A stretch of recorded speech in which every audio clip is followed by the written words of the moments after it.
Donc maintenant, on va dire comment, étant donné une fonction f qui est 2 pi périodique C1 par morceau, comment on peut calculer les coefficients an et bn ou les coefficients cn qui apparaissent dans le développement de f comme une somme de fonctions sinus, cosinus ou une somme de fonctions exponentielles complexes.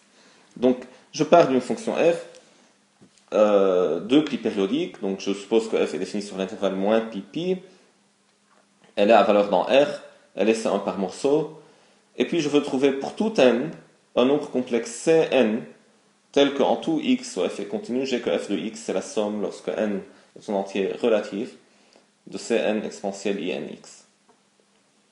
De façon équivalente, je veux trouver les nombres an et bn tels que pour tout point de continuité de f, j'ai que f de x est égal à 0 sur 2 plus la somme des an cosinus nx plus bn sinus nx.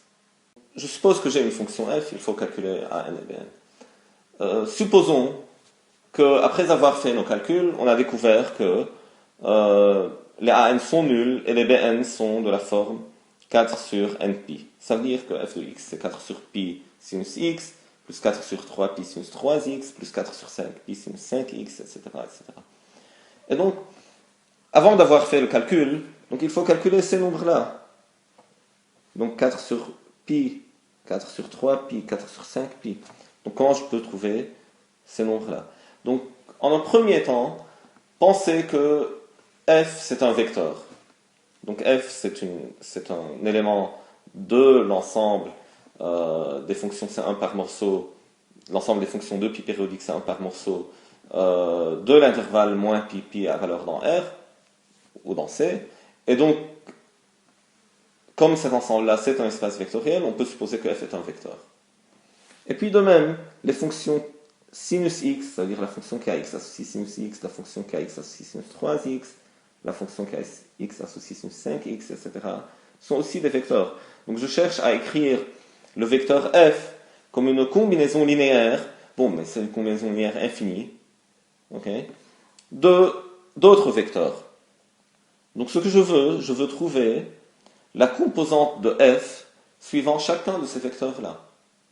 Donc j'aurai que la composante de f suivant le vecteur fonction kx associe sinus x, c'est égal à 4 sur pi.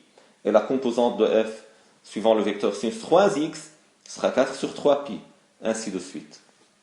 On veut les composantes du vecteur f suivant le système des vecteurs donné par les fonctions kx donne sinus x, la fonction x associe sinus 2x, la fonction kx associe sinus 3x, etc., etc. Pour se fixer les idées, quand on travaille dans R3, comment on calcule les composantes d'un vecteur suivant trois autres vecteurs, suivant une base? Donc ce qu'on fait dans R3, c'est en général, on calcule un produit scalaire. Et dans notre cas ici, ce sera exactement la même chose. On va calculer un produit scalaire, qu'on n'a pas encore défini, de la fonction de f de x par la fonction sinus x. Et ça va donner justement 4 sur pi. Et puis on va calculer f de x scalaire sinus 3x, et ça va donner le nombre 4 sur 3 pi, et ainsi de suite. Et donc, ce sera comme dans le cas des espaces vectoriels qu'on connaît, R3, calculer les composantes du vecteur f selon des vecteurs donnés sera réduit à calculer un produit scalaire. Mais maintenant, c'est quoi le produit scalaire d'une fonction par une autre? On sait que quand je travaille dans R3, je donne deux vecteurs, A, B, C et A', B', C'. Et donc, le produit scalaire de ces deux vecteurs, c'est A fois A', plus B fois B', plus C fois C'. C'est ça le produit scalaire dans R3. Et dans Rn, on le définit de façon pareille. Mais quand je parle de fonctions, de deux fonctions, comment est-ce que je définis le produit scalaire de ces deux fonctions? Donc, je vais le définir de la façon suivante. Je considère l'ensemble des fonctions continues par morceau et de pi périodique de R à valeur dans R, et donc c'est un R espace vectoriel, et je définis un produit scalaire sur ces espaces-là. Fonction f scalaire fonction g, c'est donné par la formule 1 sur pi, intégrale entre moins pi et pi de f de t, g de t, dt. Ce sera ça mon produit scalaire. Maintenant, une notion équivalente au produit scalaire, mais qui concerne les fonctions à valeur dans C. Donc, ça s'appelle produit hermitien, et donc le produit hermitien de f par g, ce sera par définition 1 sur 2 pi fois l'intégrale entre moins pi et pi de f de t fois le conjugué complexe de g de t fois dt. Comme dans le cas des vecteurs de R3, je dis que deux vecteurs sont orthogonaux si leur produit scalaire est nul. Et donc, si je prends deux fonctions, le produit scalaire, ça veut dire l'intégrale du produit, si ça donne 0, je vais dire que les deux fonctions sont orthogonales.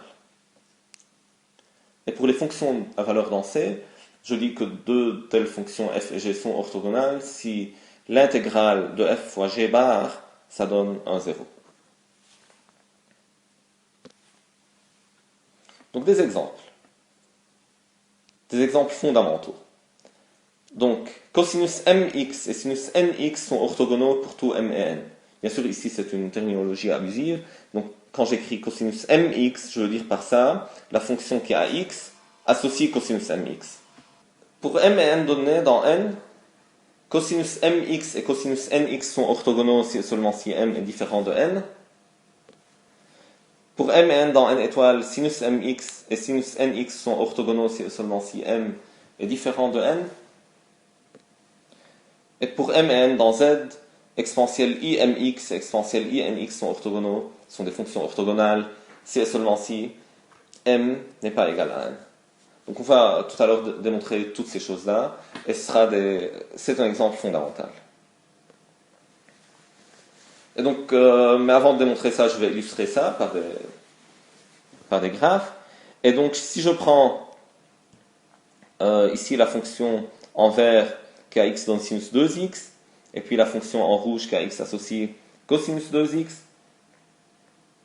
je les considère sur l'intervalle moins pi pi, et donc voici les graphes correspondants.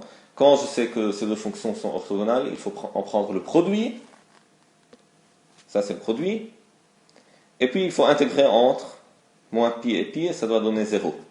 Quand j'intègre entre moins pi et pi, j'aurai la partie entre la courbe et au-dessus de l'axe des x, c'est égal à la partie entre la courbe et en dessous de l'axe des x, et donc l'intégrale doit être nulle. Un autre exemple, donc si je prends la fonction kx donne sinus 2x, et puis la fonction kx associe sinus 5x, en vert et en rouge respectivement, je veux montrer, pour avoir qu'elles sont orthogonales, il faut en prendre le produit, et puis il faut intégrer et avoir un 0. Et donc quand je prends le produit, j'aurai cette fonction-là, et quand j'essaie d'intégrer, donc j'aurai que cette partie-là qui s'annule avec celle-là qui s'annule avec celle-là, ces deux-là qui s'annulent, et puis de l'autre côté c'est la même chose, ça s'annule avec ça, et ça avec ça, et ces deux-là s'annulent. Donc en tout et pour tout, j'aurai une intégrale qui est égale à 0. Maintenant on va démontrer cette chose-là, et donc je vais prendre pour m et n donnés, des entiers naturels, la fonction kx associe cosinus mx et la fonction kx associe sinus nx. Je vais les multiplier et je vais les intégrer. Et donc l'intégrale entre moins pi et pi de cosinus mx fois sinus nx dx, c'est égal à l'intégrale entre moins pi et pi de sinus m plus nx moins sinus m moins nx sur 2 dx. Donc là, il faut se rappeler des formules trigonométriques de base. Et ça, c'est égal à 0. Parce que la fonction kx associe sinus m plus nx, c'est la fonction de période de pi. Son intégrale sur cette période-là, elle est égale à 0. On utilise le fait que m, n sont des entiers naturels. Et de même pour la fonction qui est ax associe sinus n moins m x.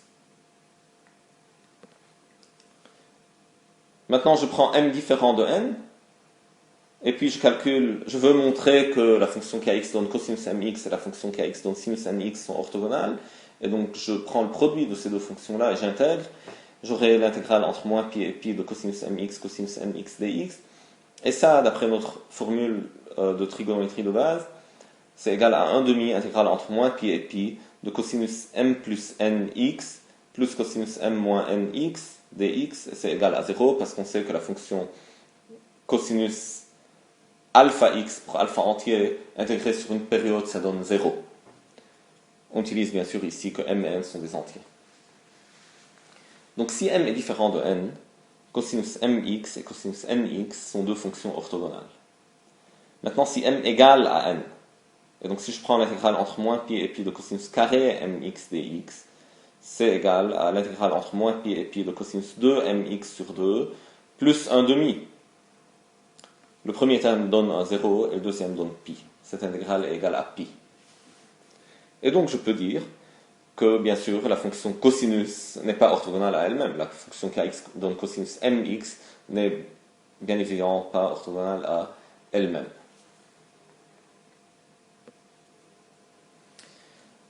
La même preuve, les mêmes vérifications, le même calcul peut être fait pour les fonctions sinus à la place de cosinus. On voit que les deux fonctions sinus mx et sinus nx sont orthogonales si m est différent de n, et l'intégrale de sinus carré mx est égale à pi. C'est-à-dire le cas m égale n, ça donne pi à la place de 0. Et maintenant pour les exponentielles, ce sera exactement la même chose. Si je prends deux fonctions exponentielles, exponentielle imx, exponentielle moins inx, avec m et n entiers distincts, l'intégrale donne un 0, donc il faut juste calculer la primitive de exponentielle imx, ou juste remplacer exponentielle im-nx par cosinus m-nx plus i sinus m-nx intégré, c'est immédiat, ça donne 0. Mais si je prends la même fonction, et cette fois, attention, cette fois pour les fonctions exponentielles, je ne prends pas le produit scalaire, je prends le produit hermitien. Donc je prends le produit, l'intégrale de la fonction multipliée par le conjugué complexe de l'autre. Ce sont des fonctions complexes. Et donc, si je prends m égale n, l'intégrale considérée devient intégrale entre moins pi et pi de exponentielle imx fois exponentielle moins imx dx, ça veut dire l'intégrale de dx entre moins pi et pi, et c'est exactement 2pi. Et donc ce calcul montre clairement que si je prends deux fonctions exponentielles complexes de la forme x associé exponentielle imx, une autre de la forme x exponentielle inx, avec m et n deux entiers, alors si ces deux entiers sont distincts, le produit hermitien ça donne 0, donc les deux fonctions sont orthogonales, et si m égale n, le produit hermitien donne 2pi.